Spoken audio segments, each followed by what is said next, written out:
Hi നമസ്തേ, welcome to Mumbai Malayali YouTube channel. നമ്മൾ കൊൽക്കത്തയിൽ നിന്ന് ഒരു യാത്ര പോവുകയാണ്. ദിഘ ബീച്ചിലേക്കാണ് യാത്ര. എല്ലാവരും ഉണ്ട്.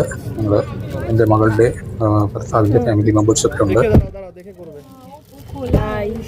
ഇത് ദീപാഞ്ജലിൻ്റെ സിസ്റ്ററും മകളുമാണ്. പൂജ ഇങ്ങോട്ട് നോക്കി.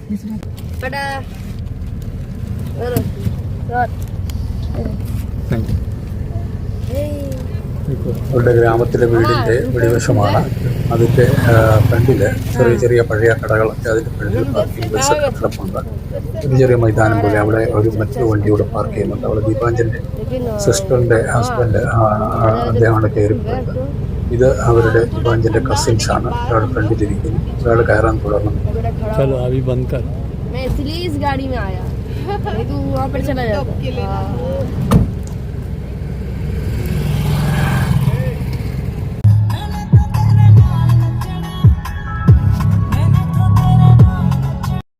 നേരെ ദിഘ ബീച്ചിലേക്ക്.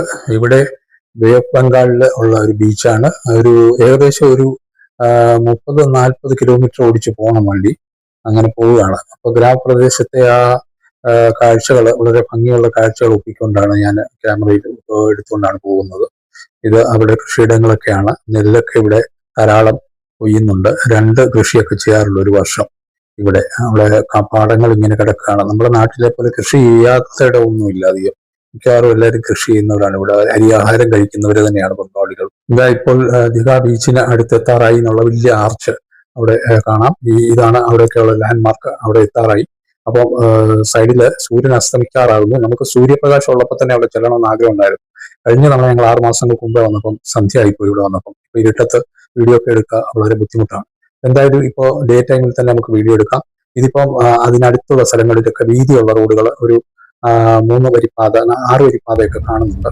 അപ്പൊ ഇങ്ങനെ ടൂറിസ്റ്റ് ബസ്സുകളൊക്കെ വന്ന് പോകുന്നൊക്കെ കാണാൻ ഇതില്. അപ്പൊ അതൊരു വഴി അങ്ങോട്ട് ദിഘ ബീച്ചിലേക്കുള്ള മറ്റൊരു വഴിയാണ് അപ്പുറത്തൂടെ കണ്ടത്. ഇപ്പൊ നമ്മൾ വേറൊരു വഴി ഡയറക്റ്റ് ചെല്ലുന്ന മറ്റൊരു വഴി കൂടെ ഉണ്ട്. അപ്പൊ അങ്ങനെ 2 വഴികൾ ഇവിടെ കാണാം. അപ്പൊ എന്തായാലും ഞങ്ങൾ ഈ വഴി കൂടെ നേരെയുള്ള വഴിയൂടെ തന്നെ പോകും. ദിഘ ബീച്ചിന്റെ ഫ്രണ്ടിൽ ഏകദേശം എത്തിയിട്ടുണ്ട്. അപ്പൊ അവിടെ ചെല്ലുമ്പോഴത്തേക്ക് എല്ലാവർക്കും ഒരു സന്തോഷം. ഞങ്ങൾ ഏകദേശം 1 മണിക്കൂറോളം യാത്ര ചെയ്താണ് അവിടെ ചെന്നതെന്ന് പറയാം. അപ്പോൾ എത്താറായി. എല്ലാവരും വണ്ടിക്കകത്തൊക്കെ ഞെരുങ്ങിയിരിക്കുമ്പോൾ ആ ഒരു സ്ഥലം എത്താറായപ്പോൾ ഒരു സന്തോഷം. അപ്പോൾ ഇവിടെ പാർക്ക് ചെയ്യുകയാണ്. ഇതാണ് വെളിയിൽ നിന്നുള്ള ഒരു വ്യൂ. അത് എന്ന് പറയുന്നത് അവിടെ ഒരു വലിയ സൈൻ ബോർഡ് വിശ്വ ബംഗ്ല എന്നാണ് അതിൽ എഴുതിയിരിക്കുന്നത്. അത് ഈ ബീച്ചിന്റെ അടുത്തുള്ള മിക്ക സ്ഥലങ്ങളും നല്ല അലങ്കാരികമായിട്ട് തന്നെയാണ് വെച്ചിരിക്കുന്നത്. വളരെ വൃത്തിയുള്ള ബീച്ചാക്കി അവർ മാറ്റിയിട്ടുണ്ട്. ഇതിനെ ഭാഗത്തോട്ട് ചെല്ലുമ്പോൾ കാണാം നമുക്ക്.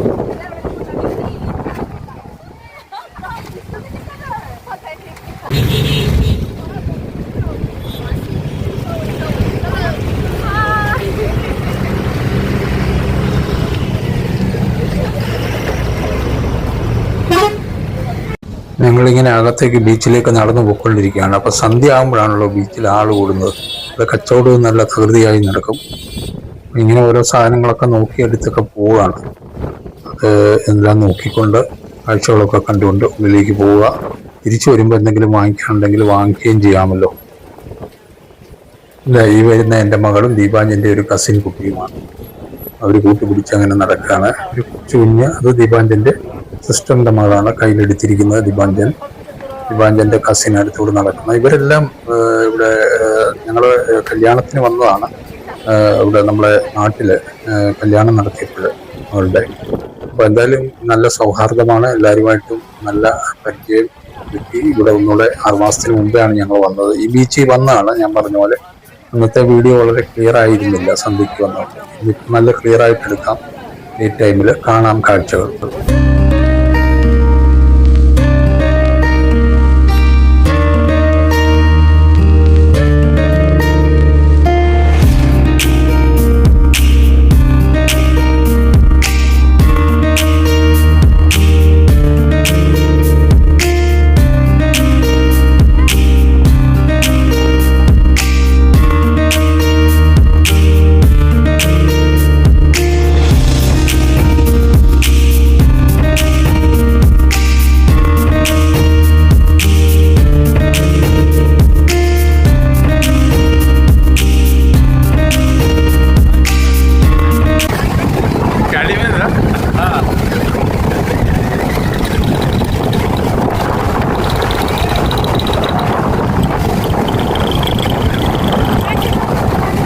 പിള്ളേരൊക്കെ ദിവാഞ്ചൻ്റെ കസിൻസ് ആണ്. അതായത് ദിവാഞ്ചൻ്റെ അച്ഛൻ്റെ അനിയന്മാരുടെയൊക്കെ മക്കളാണ്.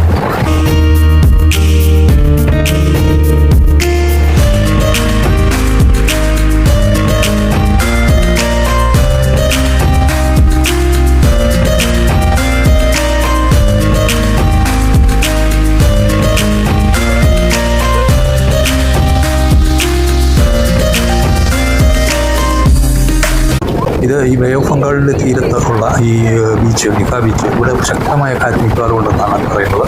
അപ്പോൾ ഏറ്റവും വലിയ റിപ്പോർട്ട് ഉണ്ടാവാം. അപ്പോൾ അങ്ങനെ പ്രശ്നമൊന്നുമില്ല, വല്ല പ്രക്ഷോഭമായിട്ടൊന്നും കാണുന്നില്ല.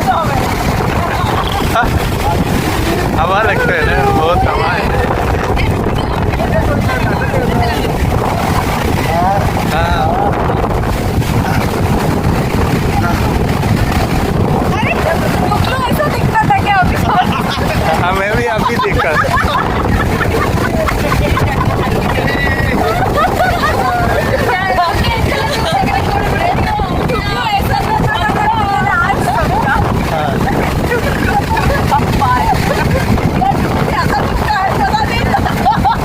हम खुद रहने के लिए ऐसा खड़ा रहने के लिए रहते हैं, वो बाल पकड़ वो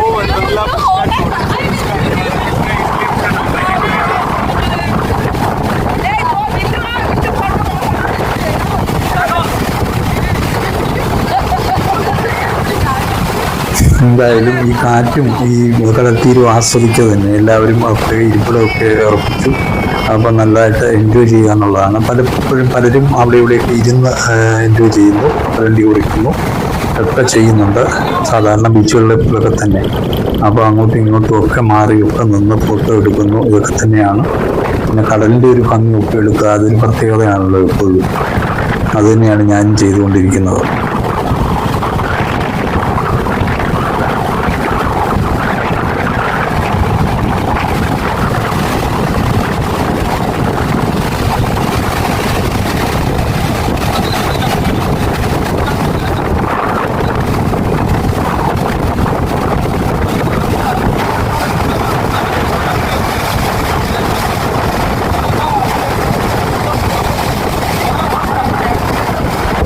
പക്ഷേ ഏറ്റവും ശക്തമായ കാറ്റൊക്കെ വീശുന്ന സ്ഥലമാണ് ഈ ബേ ഓഫ് ബംഗാൾ. നമുക്കറിയാം കേരളത്തിൽ മഴ പെയ്യുന്നത് ഈ ബേ ഓഫ് ബംഗാളിൽ ചുഴലിക്കൊടുങ്കാറ്റ് രൂപപ്പെട്ടാണല്ലോ.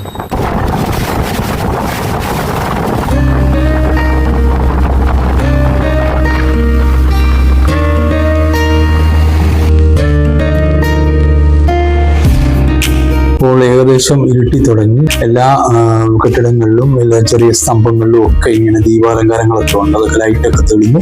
ഇനിയിപ്പോൾ രാത്രിയാകുമ്പോൾ അതൊക്കെ ലൈറ്റുകൾ മാത്രമായിട്ട് കാണുവാൻ സാധിക്കും. നല്ല ഭംഗിയാണ് കണ്ടോ ഇങ്ങനെയൊക്കെ. അപ്പോൾ ഇനി നമ്മൾ എന്തെങ്കിലുമൊക്കെ ചെറിയ കുറിക്കാനുള്ള സ്നാക്സൊക്കെ വാങ്ങി അതിനൊക്കെ എടുത്തു പോകണം. എന്തെങ്കിലുമൊക്കെ സാധനങ്ങൾ വാങ്ങണം. ഇതൊക്കെയുണ്ട് പരിപാടികൾ.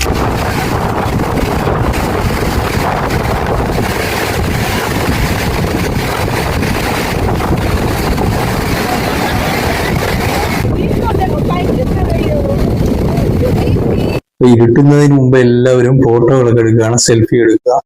അതൊക്കെ ഓരോ പോസ്റ്റിലും പിള്ളേർക്കും ഒക്കെ നല്ല രസമാണ് അതൊക്കെ. പിന്നെ റീലുകളൊക്കെ ചെയ്യാവുന്നവർക്ക് നല്ലതായിട്ട് ചെയ്യാം ഈ തീരത്തൊക്കെ നിന്ന്. അതങ്ങനെ വലുതായിട്ട് ഞങ്ങളുടെ ഗ്രൂപ്പിൽ കണ്ടില്ല. മോളൊക്കെ നല്ലതായിട്ട് റീല് ചെയ്യുന്ന കൂട്ടത്തിലാണ്, പക്ഷെ അങ്ങോട്ട് ആക്റ്റീവായി കണ്ടില്ല. എന്തായാലും അവർ ഫോട്ടോ എടുക്കുന്നുണ്ട് നന്നായിട്ട്.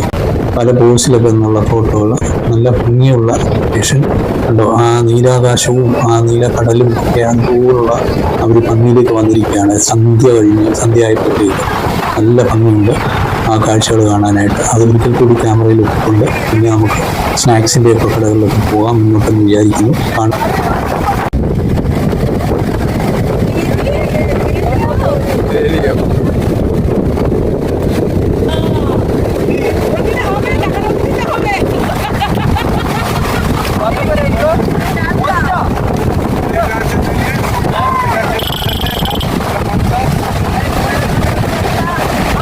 കൊച്ചു കുഞ്ഞുങ്ങൾക്ക് എപ്പോഴും കളിപ്പാട്ടങ്ങളോടാണല്ലോ പ്രിയം.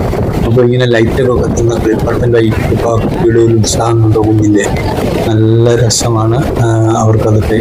അതുപോലെ കടലിൻ്റെ ഒരു അന്തരീക്ഷവും കാറ്റും ഒക്കെ അടിച്ചുള്ള അന്തരീക്ഷം.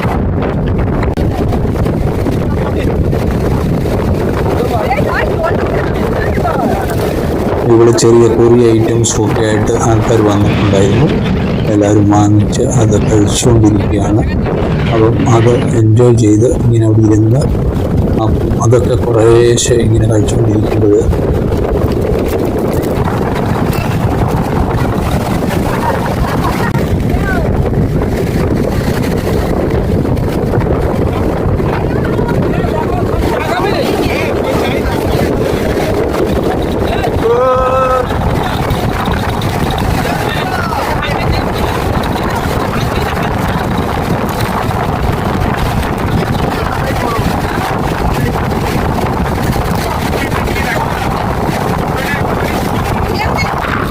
കൊറിയൊക്കെ കഴിഞ്ഞപ്പോൾ അപ്പോൾ ഒരു സ്ട്രോങ് ആയിട്ട് ചായയോ കോഫിയോ എന്തെങ്കിലും കുടിച്ചാൽ ആഗ്രഹം എല്ലാവർക്കും ഉണ്ട്. അപ്പോൾ അവരെ സ്ട്രോങ് എടുക്കുമെന്നുള്ളതാണ് ഞങ്ങളുടെ സംശയം. എങ്ങനെയാണ് അവരെടുക്കുന്നത്, അത് എടുത്തു തരാമെന്നൊക്കെ അയാൾ പറയുന്നുണ്ട്. ഓരോരുത്തർക്കും അങ്ങനെ എല്ലാം എന്തെങ്കിലും കുടിച്ചാൽ കൊള്ളാവുന്നുണ്ട് ചൂടായിട്ട്. അവിടെ ഒന്നും തണുത്തു എല്ലാവരും നല്ല ചൂടുള്ള കാലാവസ്ഥയായിട്ട് മുകളിൽ നടന്നു, നമ്മുടെ നാട്ടിലെ പോലെ തന്നെ. അപ്പോൾ അതിൽ നിന്ന് ഒരു എസ്കേപ്പ് പോലെ ഇവിടെ വന്നു. എന്തായാലും ഇപ്പോൾ ഒരു ചൂട് ചായയോ കോഫിയോ കുടിച്ചാൽ നല്ല സുഖമായിരിക്കും, കാരണം തണുപ്പ് എല്ലാവരും.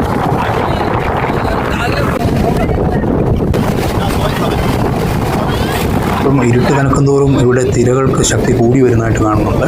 അപ്പോൾ ആരും അകത്തോട്ട് ഇറങ്ങി പോകുന്നില്ല. അതുകൊണ്ട് ഇവിടെ അധികം ആരും തിരകൾക്ക് അകത്തോട്ട് പോകുന്നതായിട്ട് നമ്മൾ കാണുന്നില്ല. അപകടകരമായ ഏരിയയാണ് പോകുന്നത്.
ഇപ്പോൾ ഞങ്ങൾ ഫുഡ് സ്റ്റാളുകൾക്ക് അടുത്ത് വന്നു. ഇപ്പോൾ എല്ലാവർക്കും വിശപ്പൊക്കെ ഉണ്ട്. ഇവിടെ കിട്ടുന്ന ഒരു പ്രധാന സ്നാക്സാണ് ഈ പാനിപ്പൂരി, ഗോൾഗപ്പ എന്ന് പറയുന്ന സാധനം. അതെല്ലാവർക്കും കണ്ടാൽ അപ്പോഴേ ഒന്ന് കഴിക്കണമെന്ന് തോന്നും. പക്ഷെ ഇവിടെ കിട്ടുന്ന ഈ ഒരു സാധനത്തിന് അവർ തരുന്ന ഒരു പാത്രം എന്ന് പറയുന്ന പ്രത്യേക ഒരു രീതിയിൽ അത് ഉണ്ടാക്കിയെടുക്കുന്ന ഈ കുമ്പിള് കൂട്ടി ചിലപ്പോൾ ഇലയിലായിരിക്കാം, ചില സ്ഥലങ്ങളിൽ അത് പേപ്പർ ആയിരിക്കാം, അല്ലെങ്കിൽ ഇതുപോലെ കട്ട് ചെയ്യുക ബൈൻ പേപ്പർ. അതിലിങ്ങനെ ഓരോന്ന് വാങ്ങിച്ച് കഴിച്ചുകൊണ്ടിരിക്കുന്ന ഒരു പ്രത്യേക രസം തന്നെയാണ്. കഴിക്കുന്ന നമ്മൾ അറിയില്ല ഈ പാനിപ്പൂരി കഴിച്ചുകൊണ്ടിരിക്കുമ്പോഴേ. അതെല്ലാവരും കഴിച്ചു. പിന്നെ ഈ ചാട്ട് ഐറ്റംസ്, അതായത് മറ്റേ ഇതൊക്കെ ഇട്ട ബേൽ നമ്മൾ പറയുന്ന ബേൽ പിരി എന്ന് പറയുന്ന സാധനം, അപ്പോൾ അതൊക്കെ ഇട്ട് ഉള്ള സാധനങ്ങൾ അതൊക്കെ എല്ലാവരും വാങ്ങി കഴിച്ചു കയറ് നിറയെ. അപ്പം നല്ല രസമാണ് അവരത് ഉണ്ടാക്കി തരുന്ന ഒരു രീതികളൊക്കെ കാണുവാനായിട്ട്. അതൊക്കെ ഇങ്ങനെ വീഡിയോയിൽ ചിത്രീകരിച്ചുകൊണ്ട്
അടുത്ത നമ്മുടെ ഊഴം ഇത് കഴിക്കുക എന്നുള്ളതാണ്. അതായത് ഇതിൻ്റെ വേൽപൂരി, അതായത് പൂരിക്ക് മുകളിൽ മീലൊക്കെ ഇട്ട് നല്ല എല്ലാം ഇട്ട് നല്ല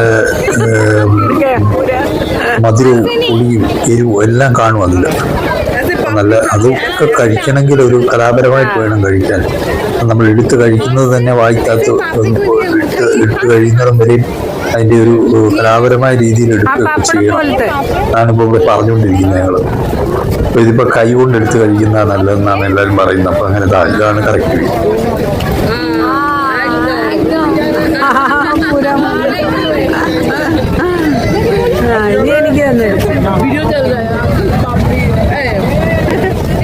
ഇത് കണ്ടോ, ഇത് വേറൊരു വെറൈറ്റിയാണ് ബേൽപൂരി. അതിന് മുകളിൽ തൈരും കൂടി ഇട്ടുള്ളതാണ്. അപ്പോൾ അതിൽ ഇച്ചിരി പുളിക്കൂടെ കൂടുതൽ വരും. എല്ലാവരും ഇനി തിരികെ പോകാനുള്ള തയ്യാറെടുപ്പിലാണ്. അങ്ങനെ തിരക്ക് കൂടി വരുന്നു, കാരണം മഴ പെയ്യുമോന്നൊരു സംശയമുണ്ട്. കാറ്റടിച്ച് നല്ല മഴയ്ക്കുള്ള ഒരു കാലാവസ്ഥ. അടുത്ത വീഡിയോയുമായി വരുന്നവരും ബൈ.